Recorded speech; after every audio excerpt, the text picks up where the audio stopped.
Hi guys! Welcome back to my channel, and for today's video is nandito po tayo sa Mendez, Cavite, and meron po tayo rito new property po na residential farm lot just 10 minutes away from Tagaytay. So this one is located dito lang siya guys sa Along Barangay Road. Ayan. So ipapakita ko later on, magmamotor tayo, kakabit yung camera dito sa chest natin, and then magmamotor tayo from here going to the highway going to Tagaytay boundary. So 10 minutes lang po siya. So right now it's 5 PM and it's cold weather, same actually ng Tagaytay. So andito po tayo. Ito yung gagawin na concrete road, no? Yan. So dyan yung magiging entrance ng ating property.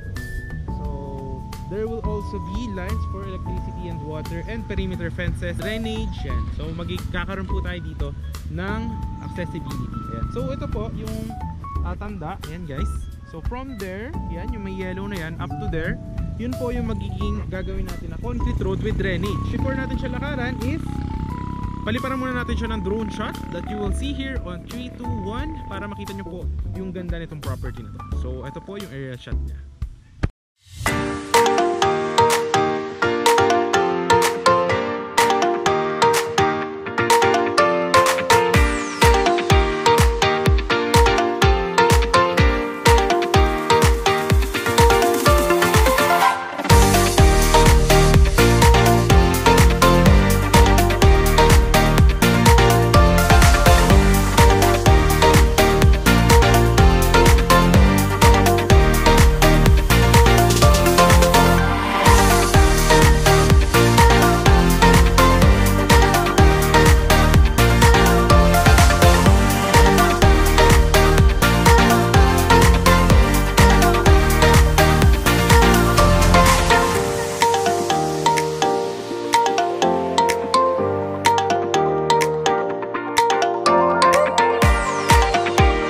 So ayun guys, so dito yung magiging entrance natin, ayan.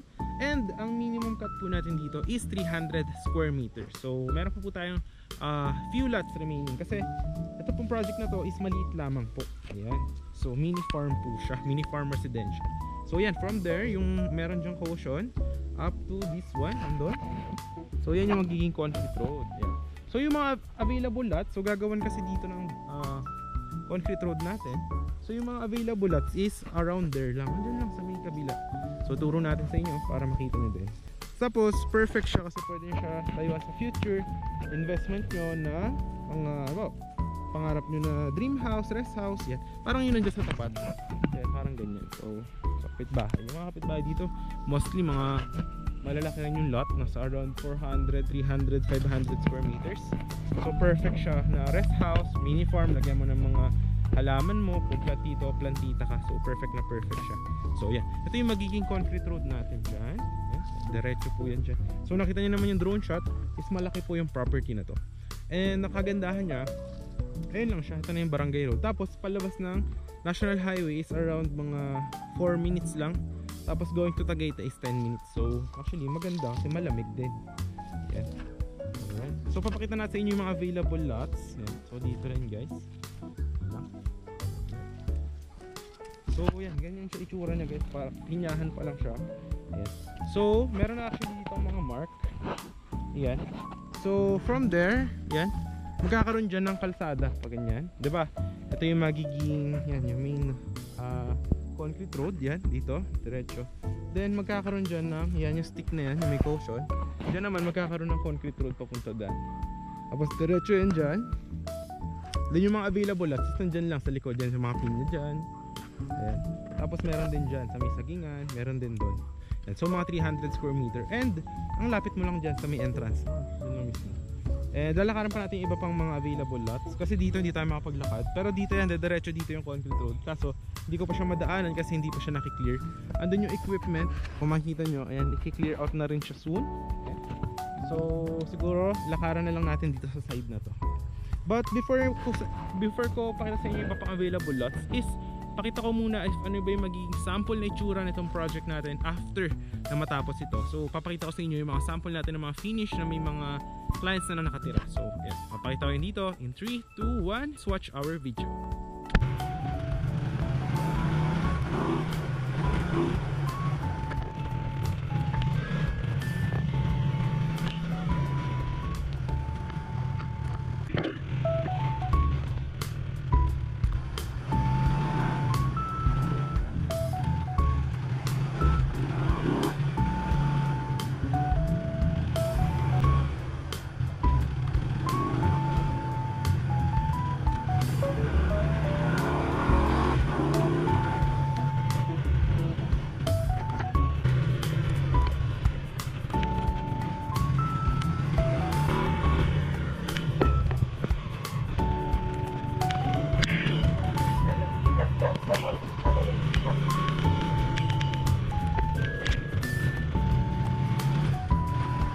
Yes, ito yung isa sa inikutan natin na katabi lang nung project natin na bagong open.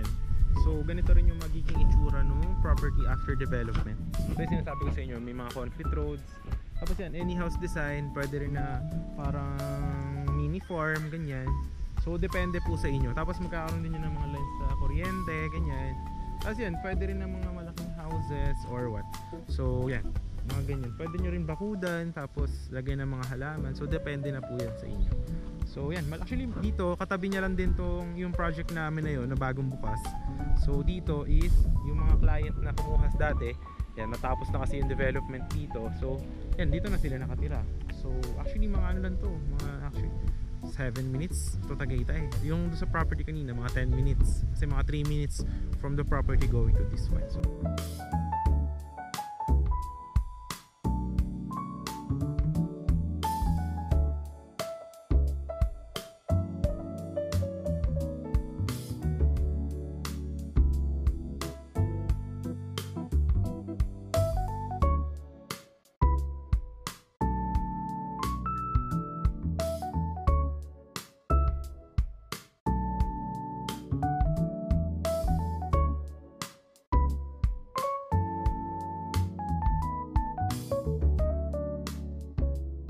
so yun guys, nakita nyo naman yung sample na magiging itsura nitong ating property kapag natapos na po siya.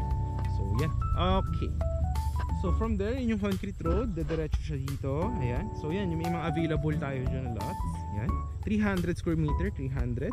Tapos dito, dediretso yung kalsada dyan. Dediretso po dyan. Alright, pakita ko sa inyo yung ibang magiging 300 square meter. So hindi ko lang siya malakaran pa, pero sa future kapag nagkaroon na siya ng clearing is malalakaran na rin natin siya soon. Malaki pa nga mga baby pin niya, oh. So yan, yung galing sa kalsada na yan, yung entrance, gagawan dyan na kalsada, yan, ng concrete road papunta dyan. Alright, tapos dito may mga available tayo ng mga 300 square meters. Ayan. So dyan lang siya, ayan. Then meron pa tayo dun sa may, kasi may gagawin yan, dire-diretso kasi yung concrete road dyan, galing dyan sa may barangay road, gagawin, dire-diretso yun dyan. So may mga available dyan, 300, tapos yun na mismo yung barangay road. So yeah, yun yung magiging itsura niya. So actually yung lupa dito mataba, ayun, kita nyo naman, maraming pinya, may mga saging din dun sa dulo, ayun. So perfect actually kung hanap mo is parang retirement investment na, alam mo yun, meron kang mini farm rest house. So, ganyan. Pero ngayon kasi, ano pa lang siya, ka-open niya lang. So, ide-develop pa lang siya. Lalagay pa lang siya ng, i-clearing pa lang yung mga gagawin na concrete road. Tapos, lalagyan siya ng perimeter fences. Tapos, meron din siyang gagawin ng yung mga sidewalk. Ganyan. Tapos, sa future, magkakaroon din siya ng lines for electricity, water. Tapos, yun, pwede na kayo magpagawa ng any house design or kung gusto nyo magtanim-tanim. So, depende na po yun sa inyo. Guys, yung mga ano dito, available at dito. Kasi, pag dito kasi may dulo, gagawin niya ng perimeter fence. Tapos, mas maganda yung magiinat mo kasi ang nasa likod mo, ganyan lang, mga puno lang siya. So, example, sa future, gusto mo maglagay ng mga kubo or halimbawa, lagay ka ng mini house. Tapos, may mga garden ka. Maganda kasi yun yung magiging vibes mo, nature vibes. Tapos, bawa, galing ka ng city, you want, yung getaway mo, na makapag-relax kasama yung nature, tapos malamig yung weather, this is perfect investment for you. So yan siya, kasi gagawin yan guys from the entrance yan. So from there, gagawin kasi yan ng concrete road pahaba dyan. Ayan, tapos pahaba dyan, tapos yan, magiging kang end lot. So maganda rin siya, tapos nalapit mo lang din sa barangay road. So diretso lang yan dyan. Alright, tapos yung mga available doon is yan, may mga 300 square meters. Karan yung iba pang available kasi makapal pa po yung damo. Pero nakita nyo naman sa drone shot is andun lang po siya. Nandyan lamang yung mga available lots natin. So around there lang po siya. And for today, no, I think that will just be it muna. So gagawin na natin ngayon is magkakabit yung camera dito and magmo-motor tayo from this property going to highway and then going to Tagaytay boundary para makita nyo siya. So napakalapit niya lang po. So yun, tara, let's go!